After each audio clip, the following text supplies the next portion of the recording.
Narcissists, they keep certain people in their life because they don't want to be held accountable. They don't want to be held accountable for what they do. So yes, they're going to keep the person who enables them in their life. They're going to keep that person who has very low self-confidence in their life to make them feel good about themselves. That person with low self-confidence makes them feel better about who they are, because usually the person with low self-confidence is usually giving them all these kind of compliments about them, and they love that. They love compliments. They love to have their ego stroke. Narcissists love to live in a fantasy world. They love it. They don't like reality. They hate reality. They hate reality. And that's why oftentimes they will find different people to live in their fantasy world with. They're never going to have just one person in their life that's going to give them that fulfillment when it comes to a relationship.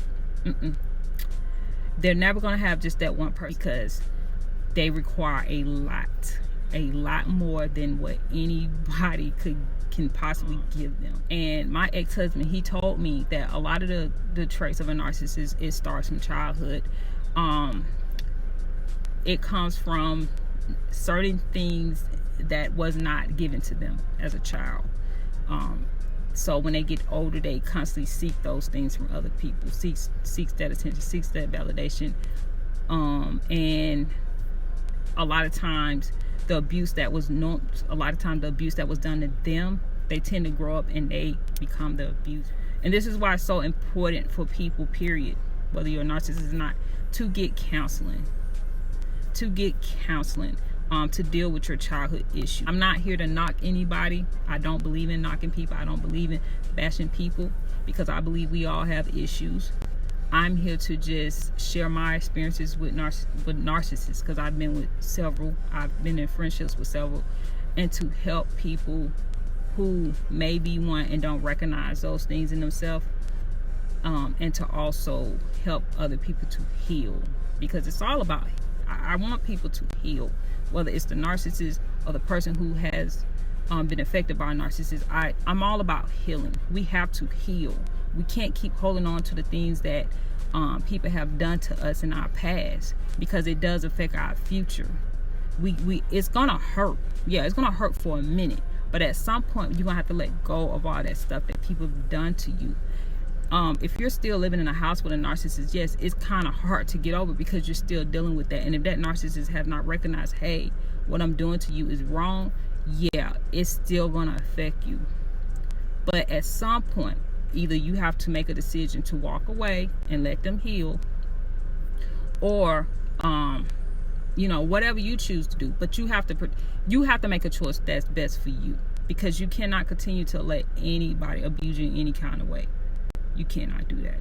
Emotional and mental abuse is just as wrong as any kind of abuse, and those are the two main things that narcissists are known to do. They will emotionally and mentally abuse you the most out of anything else.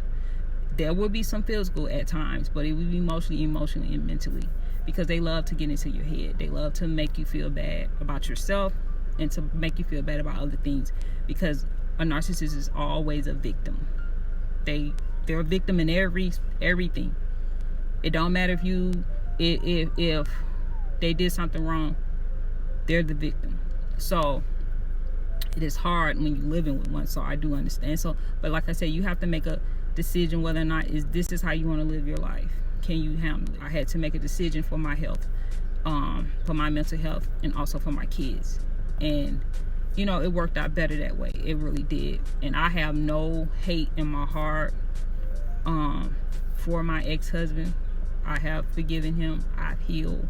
And that's why I'm able to talk to you and share this information with you, and praying that one day that you are healed and that you're free from it too.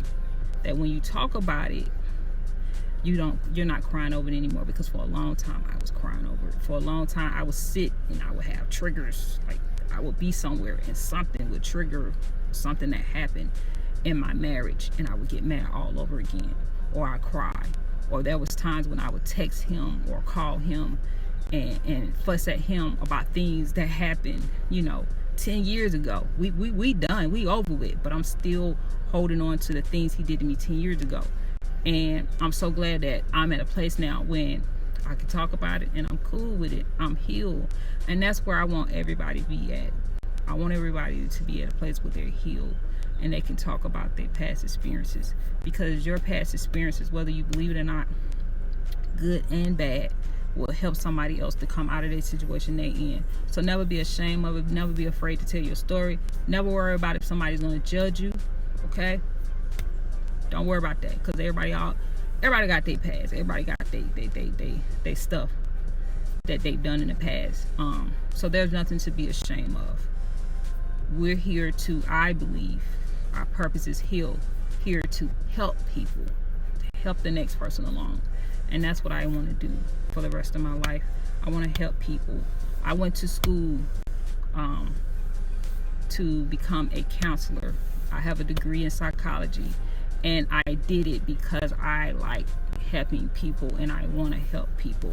And so I use this platform to help people to heal, not to tear down anyone. I want everybody here, even the narcissists. I want them to heal too. So I'm praying that this message and what I said helps you or whoever else who may be going through this. I'm praying that it helps you to see the things that you may need to change yourself, and also to help you to heal.